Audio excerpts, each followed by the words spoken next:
This evening ಇದು ಗೋಕುಲದ ಒಂದು ಕಾರ್ಯಕ್ರಮವಾದ್ದರಿಂದ ಒಂದು ಭಾಳ ಸುಂದರವಾದಂಥ ಒಂದು ದೇವರ ನಾಮದೊಂದಿಗೆ ನಾವು ಈ ಸಂಜೆಯನ್ನು ಪ್ರಾರಂಭ ಮಾಡಬೇಕು ಅಂತ ನನ್ನ ಆಸೆ.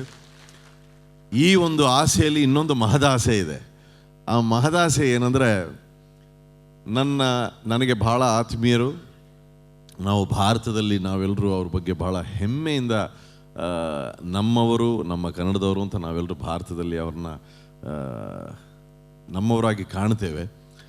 ಅವರು ಭಾಳ ಅದ್ಭುತವಾಗಿ ಮಾತಾಡ್ತಾರೆ ಮತ್ತು ದೇಶದ ಬಗ್ಗೆ ಹೆಚ್ಚಿನ ಕಾಳಜಿ ವಹಿಸಿ ದೇಶದ ಕೆಲಸವನ್ನು ಮಾಡ್ತಾ ಇದ್ದಾರೆ. ಆದರೆ ಅವರಲ್ಲೊಬ್ಬ ಮಹಾನ್ ಸಂಗೀತಗಾರ ಕೂಡ ಅಡಗಿದ್ದಾನೆ. ಅದು ನನಗೆ ಗೊತ್ತು, ಯಾಕಂದರೆ ನಾವು ಭೇಟಿ ಆಗ್ತಾ ಇರ್ತೀವಿ ಸಂಗೀತದಿಂದಾಗಿ. ಸೊ ಮೊದಲನೇ ಒಂದು ಪ್ರಾರ್ಥನೆ ಏನಿದೆ ಅದು ವೆಂಕಟೇಶ್ವರನಿಗೆ, ಕೃಷ್ಣನಿಗೆ, ಗೋವಿಂದನಿಗೆ ನಾನು ಅವರು ಸೇರಿ ಹಾಡ್ತೇವೆ. ಇದು ಒಂದು ಸರ್ಪ್ರೈಸು. ಅವ್ರಿಗೆ ಗೊತ್ತು ನಾನಿದ್ರೆ ಕರೆದು ಬಿಡ್ತೀನಿ ಅಂತ. ಯಾಕಂದರೆ ನಾವಿಬ್ಬರು ಒಟ್ಟಿಗಿದ್ರೆ ಯಾವಾಗಲೂ ಒಟ್ಟಿಗೆ ಹಾಡ್ತಾ ಇರ್ತೀವಿ. ಅನೇಕ ಬಾರಿ ಹಾಡಿದ್ದೀವಿ. ನಾವು ಹಾಡಿದ ಕೆಲವು ಹಾಡುಗಳು ವೈರಲ್ ಕೂಡ ಆಗಿಬಿಟ್ಟಿದೆ. ಇವತ್ತು ಕೂಡ ನಿಮ್ಮ ಮುಂದೆ ನಿಮ್ಮ ಜೋರಾದ ಚಪ್ಪಾಳೆ ದನಿಯೊಂದಿಗೆ ಕರೆಯುವ ಯಾರನ್ನ, ಶ್ರೀಯುತ ತೇಜಸ್ವಿ ಸೂರ್ಯ ಅವ್ರನ್ನ ದಯವಿಟ್ಟು ಬನ್ನಿ ಸರ್. ಬೆಂಗಳೂರಿನಲ್ಲಿ ನಾನು ಬನಶಂಕರಿಲಿರೋದು, ನನ್ನ ಕ್ಷೇತ್ರಕ್ಕೆ ಅವರೇ ಒಡೆಯರು. ಬಟ್ ನಮ್ಮ ಸ್ನೇಹ, please give him the microphone sir. आप जब भी मिलते हो मैं आपसे गवाही देता हूँ. ये I don't need a reason because he is so passionate about music, musicians. ವಿಶೇಷವಾಗಿ ಕೋವಿಡ್ ಸಮಯದಲ್ಲಿ ಒಮ್ಮೆ ಕೋವಿಡ್ ಬಂದಾಗ ತೇಜಸ್ವಿಯವರು ನನಗೆ ಸಡನ್ನಾಗಿ ಫೋನ್ ಮಾಡಿದ್ರು, ಎಲ್ಲಿದ್ದೀರಾ ವಿಜಯ್ ಅವರೇ ಅಂತ. ನಾನು ಬೆಂಗಳೂರಲ್ಲಿ ಅವಾಗ ಮನೇಲಿದ್ದೀನಿ ಸರ್ ಅಂದೆ. ನಾನು 5 ನಿಮಿಷ ಬರ್ತೀನಿ ಅಂತ ಹೇಳಿಬಿಟ್ಟು ಮನೆಗೆ ಬಂದು, ಈ ಒಂದು ಸಂದರ್ಭದಲ್ಲಿ ಮ್ಯೂಸಿಷಿಯನ್ಸ್ ಭಾಳ ಕಷ್ಟದಲ್ಲಿದ್ದಾರೆ, ನಾವೇನಾದರೂ ಸೇರಿ ಮ್ಯೂಸಿಷಿಯನ್ಸ್ಗೋಸ್ಕರ ಮಾಡಬೇಕು ಅಂತ ಹೇಳಿದ್ರು. ನನಂದೆ ಸರ್ ದಯವಿಟ್ಟು ಮಾಡಿ, ನನ್ನ ಕೈಲಿ ಏನಾಗುತ್ತೋ ಮಾಡ್ತೀನಿ ಅಂತ. ಇಮ್ಮಿಡಿಯೇಟಾಗಿ ಅವರ ಟೀಮನ್ನು ಒಗ್ಗೂಡಿಸಿ ನಾವು ಒಂದು ಆನ್ಲೈನ್ ಕಾನ್ಸರ್ಟ್ ಮಾಡಿದ್ವಿ. ಆನ್ಲೈನ್ ಕಾನ್ಸರ್ಟ್ ಮಾಡಿ ಅದರಿಂದ ಜನ ಏನು ಕಾಣಿಕೆ ನೀಡ್ತಾರೆ ಅದನ್ನು ಮ್ಯೂಸಿಷಿಯನ್ಸ್ಗೆ ಹಂಚುವ ಅಂತ. ಸೋನು ನಿಗಮ್ ಅವ್ರಿಗೆ ಫೋನ್ ಮಾಡಿದ್ವಿ. He was so kind, he came to Bangalore, he perform for this online concert. And thanks to Tejaswi ಅವರು ಮತ್ತು ಅವರ ತಂಡಕ್ಕೆ 50 ಲಕ್ಷ ರೂಪಾಯಿ ನಮಗೆ ಕಲೆಕ್ಟ್ ಆಯಿತು. 50 ಲಕ್ಷ ರೂಪಾಯಿಯನ್ನು ಕೂಡ ಅವರು ಮ್ಯೂಸಿಷಿಯನ್ಸ್ಗೆ ಹಂಚ್ಬಿಟ್ರು. ಒಂದು 500 ಮ್ಯೂಸಿಷಿಯನ್ಸ್ಗೇನೋ ನಾವು ದುಡ್ಡು ಹಂಚಿದ್ವಿ. ಸೊ ಏನೋ that's how we also connect, but hour main connection is music. ಹಾಗಾಗಿ ಥ್ಯಾಂಕ್ ಯು ಸರ್. ಇವತ್ತು ಮುಂಬೈನಲ್ಲಿ ಏನು ಹಾಡೋಣ ನೀವು ಹೇಳಿ, ನಾವು ಹಾಡುವ. ಅವ್ರು ಅಷ್ಟೊತ್ತು ಮಾತಾಡಿದ್ರು, ಬಟ್ ನಾನು ಒಂದು ವಿಷಯ ಹೇಳಲೇಬೇಕು. ಕನ್ನಡಿಗರದ್ದು ಒಂದು ಸಮಸ್ಯೆ ಇದೆ. ಏನು ಅಂದರೆ, ನಮ್ಮ ಅಪ್ಪ ಅದನ್ನು ಭಾಳ ಚೆನ್ನಾಗಿ ಹೇಳ್ತಾರೆ ಸರ್. ಈಗ ಯಾರಿಗೆ ಕೆಲಸ ಸಿಗುತ್ತೆ, ಉದ್ಯೋಗ ಸಿಗುತ್ತೆ, ಅವ್ರು ಫಸ್ಟು ನನ್ನ ಹತ್ರ ಓಡ್ಕೊಂಬರೋ ಅಂಥದ್ದೇನೆ, ಯಾವುದೇ ಊರಿಗೆ ಬೇರೆ ಕಡೆ ಟ್ರಾನ್ಸ್ಫರ್ ಆದರೆ ಫಸ್ಟು ವಾಪಸ್ ನಮಗೆ ಕರ್ನಾಟಕಕ್ಕೆ ಒಂದು ಟ್ರಾನ್ಸ್ಫರ್ ಮಾಡಿಸಿ ಅಂತ ನಮ್ಮಪ್ಪ ತಮಾಷೆಗೆ ಹೇಳಿದ್ರು ಒಂದು ದಿವಸ. ತುಂಬ ಜನ ಕನ್ನಡಿಗರದ್ದು ಸರ್ವೀಸ್ ಸ್ಟಾರ್ಟ್ ಆಗೋದು ಶ್ರೀರಂಗಪಟ್ಟಣ, ಟ್ರಾನ್ಸ್ಫರ್ ಆಗೋದು ಚನ್ನರಾಯಪಟ್ಟಣ, ಮುಗಿಸೋ ಅನ್ಸೋದು ಚನ್ನಪಟ್ಟಣ. ಅಷ್ಟರಲ್ಲೇನೇ ಹೊಟ್ಟೋಗ್ತಾರೆ, ಅಲ್ಲಿಂದ ಹೊರಗಡೆ ಹೋಗೋಕ್ಕೆ ಹೋಗಲ್ಲ ಅಂತ. ಆದರೆ ವಿಜಯ್ ಪ್ರಕಾಶ್ ಅವರು ಕನ್ನಡ ನಾಡಿನಿಂದ ಹುಟ್ಟಿ ವಿಶ್ವವಿಖ್ಯಾತರಾಗಿ ಕನ್ನಡದ ಒಂದು ಕಂಪನ್ನು ಎಲ್ಲ ಕಡೆ ಅವರು ಪಸರಿಸಿದ್ದಾರೆ. We are so proud of you sir. And ಅವ್ರು ಎಷ್ಟು ಚೆನ್ನಾಗಿ ಹಾಡ್ತಾರೋ ಅಷ್ಟೇ ಚೆನ್ನಾಗಿ ಮಾತನಾಡ್ತಾರೋ ಅವರು. ನೀವು ಸಾರೆಗಾಮಪ ಅಲ್ಲಿ ಎಲ್ಲ ಕೇಳಿರ್ಬೋದು.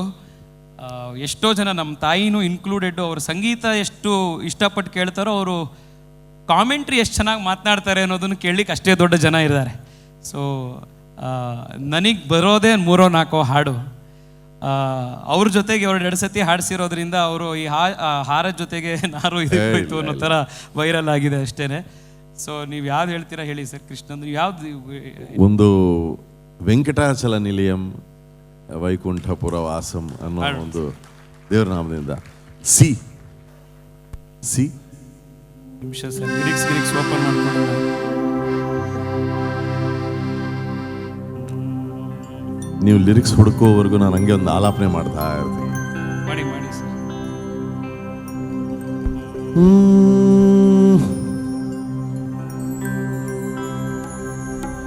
కృష్ణ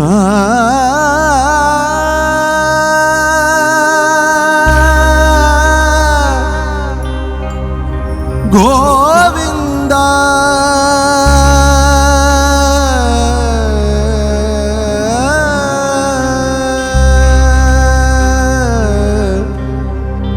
కృష్ణ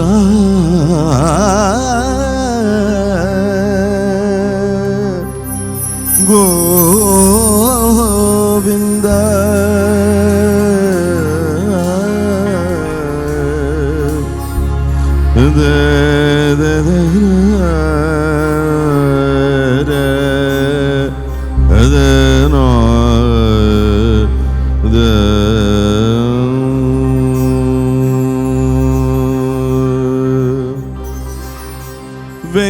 వెంకటాచల నిలయం వైకుంఠపురవాసం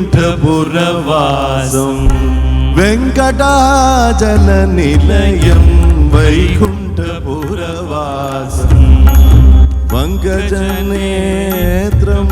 పరమ పవిత్రం పంకజనేత్రం పరమ పవిత్రం శంఖచక్రధర చిన్మయ రూపం వెంకటాచల నిలయం వైకుంఠపురవాసం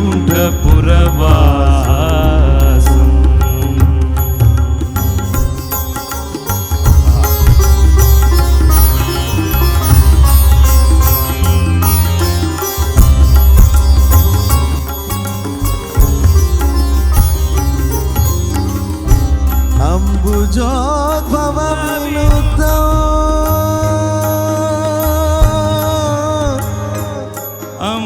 అంబుజోద్భవ వినుతం అగణిత గుణనామం అంబుజోద్భవ వినుతం అగణిత గుణనామం తుంబురు నారద గాన విలోలం చల నిలయం వైకుంఠపురవాసం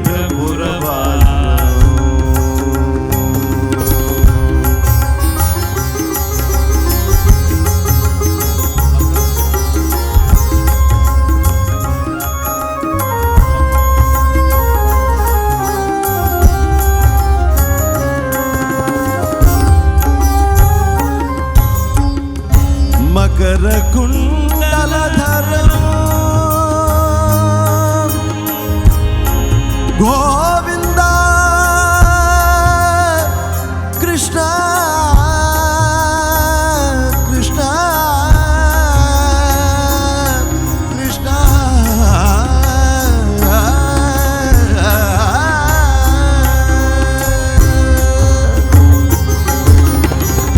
మకర కుండలధరం మదన గోపాలం మకర కుండలధరం మదన గోపాలం భక్త పోషక శ్రీ పురందర విఠలం భక్త పోషక శ్రీ పురందర విఠలం వెంకటాచల నిలయం వైకుంఠపురవాసం పంకజనేత్రం పరమ పవిత్రం శంఖ